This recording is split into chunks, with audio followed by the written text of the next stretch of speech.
cookies for you? Yeah. Oh, thank you, Tony. Thank you very much. Goodness gracious. I'm very proud of Tony, very attached to Tony. I offered Tony my clippings so he wouldn't have to do his own. Bennett in trouble, Bennett under attack, Bennett on attack. Drop Bennett, get rid of Bennett. I said, you can have them all, and then you don't have to read your papers.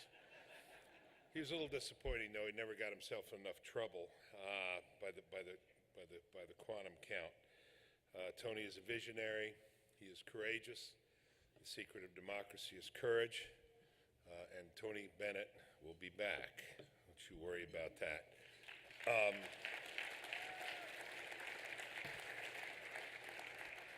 There are a few who are his peer. George Eliot has a line about one of her male characters saying he was a good man, but it was thought that he was very much in need of female guidance. This thought was mostly held by the women in his life, his mother, his wife, and his sister. Such is my life. Jeannie told me she wanted to give me an award. I said, is it on a weekday night? She said, yeah. I said, no way. I get up at 3:45 in the morning, do my radio show. Jeannie said, you're coming. When Jeannie says something, as most in the room know, it becomes irresistible. I then heard from Mrs. Bennett, who also said, you're going, at which point it became inevitable. So, it's a gold record, and I love gold records, and I'm very honored, and I'm very grateful. I don't know about you've got me under your skin, under my skin. I'm a little sensitive on the skin thing. Epidermal, fleshy, a lot under my skin. I'm not thrilled with it. But I understand. I understand why it would come to mind. My first job in Washington was chairman of the National Endowment for the Humanities, and as a result, I was part of the panel of the Arts and Humanities.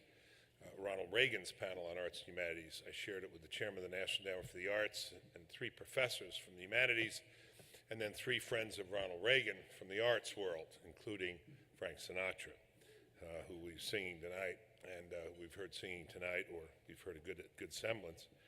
And I remember going around the table, someone said, why don't we all introduce ourselves? I'm Bill Bennett, I'm chairman of the National Endowment for the Humanities. We go around, Frank said, I'm Francis Albert Sinatra, Hoboken, New Jersey, saloon singer. I'll never forget it.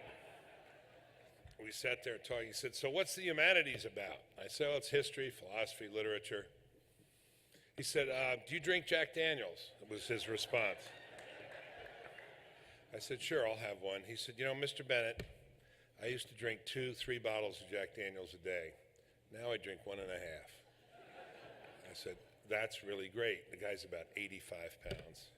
And then he made that quote, that famous quote, which I have under his portrait in my study. I feel sorry for people who don't drink. When they get up in the morning, that's as good as they're going to feel all day. So I hope that's in the spirit of the evening. I'm not going to sing like Yvonne Chan, fabulous.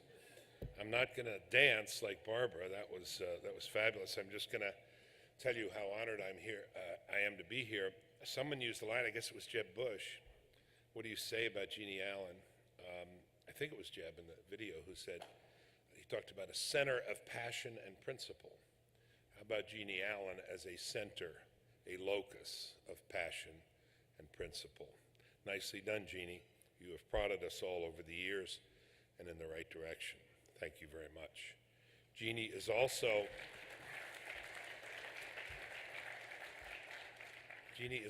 unselfish in her work.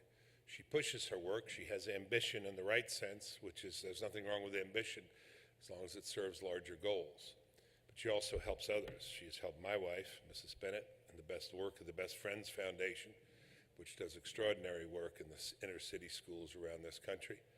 It was funded by the federal government, but the president did find one program that he thought ought to be cut and reduced, and that's a program aimed at discouraging the use of sex, drugs, and alcohol in the schools. Mrs. Bennett carries on nonetheless, and Tip of my hat to her courage in that work. And Jeannie has helped her. And my remarks tonight, I just want to focus on the advice my wife gave me when I became Secretary of Education. Elaine said, why don't you go to the schools and teach? Find out what's going on first before you make your pronouncements. I said, why should I be different from the other guys? And she said, find out what you're talking about first. And I said, what would you have me do? She said, go teach, go to school. Talk to teachers and students and parents, principals, administrators, find out what's going on. I said, Elaine, I'm the Secretary of Education. I don't do retail, I do wholesale. She, the daughter of a good businessman, said, if you do good retail, you'll do better wholesale. So off I went to America's schools, 122 when I was Secretary of Education. It's the best advice I ever got. Go to the schools, talk to the kids, sit in the classrooms, talk to the parents, talk to the administrators, talk to the teachers, and you'll find out a lot. I've now been to about 604 schools, I think, on last count, and still going. And you learn things you cannot learn in all the studies and reviews that people give you. Lots of fun stories, too. The Emma Kahn Charter School in Raleigh, North Carolina, press all over the room, in the back, you know, and if you're Secretary of Education, you make a mistake in front of a classroom, as my friend Dan Quayle will tell you, it might get reported.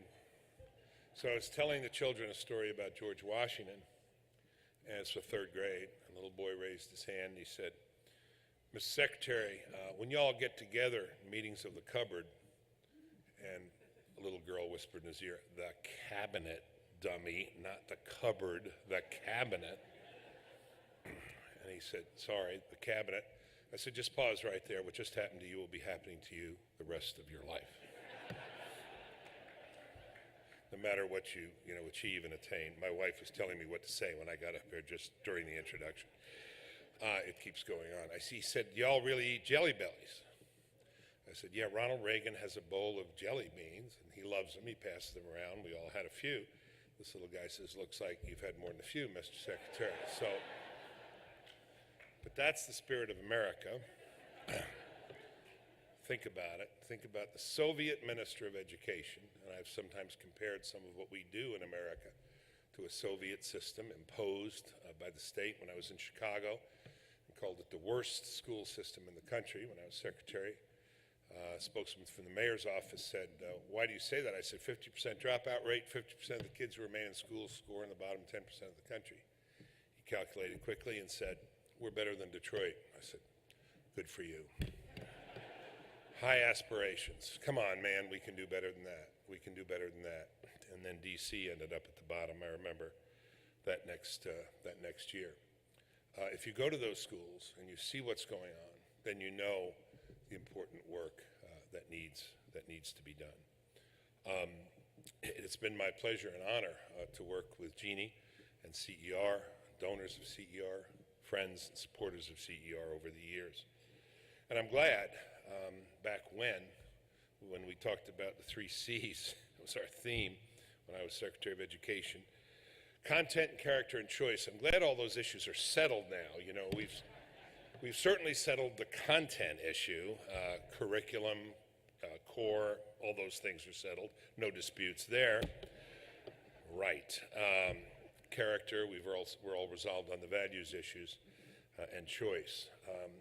But you have achieved something. Maybe isn't settled, but you have achieved it. I've noticed the defensiveness now, Jeannie. Of course, you make them defensive. All these people who haven't done enough on charters, like you did the other day, like Governor Mike Pence was telling me.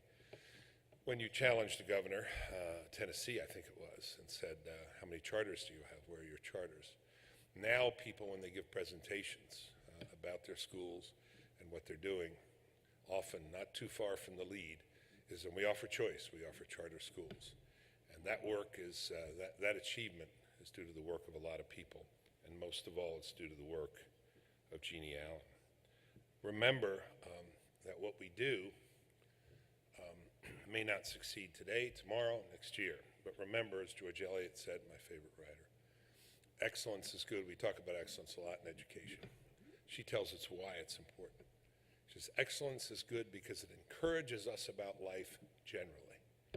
And that's why we want excellent schools. That's why we want parents to have the capacity to choose. I remember that other incident in Chicago when we went to a great magnet school. And I said, why don't you make them all magnets? Just start and make them all magnets. Let parents choose any school they want. Member of the board said, I'll never forget, this was 1987. He said, well, if we did that, some schools would be empty. Because if we let parents pick their schools, there'd be some schools parents wouldn't choose in their right mind. So we send them there. That's the Soviet model. And that's not one we want.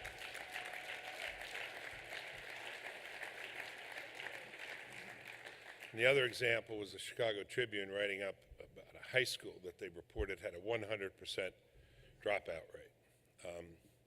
I used to say to people, I don't know about your business, but in most businesses, if you have 100% withdrawal from your consumers, you have a problem. But not in the Chicago public school system. People still getting paid, still got their feet on the desk, still, running through the budget system.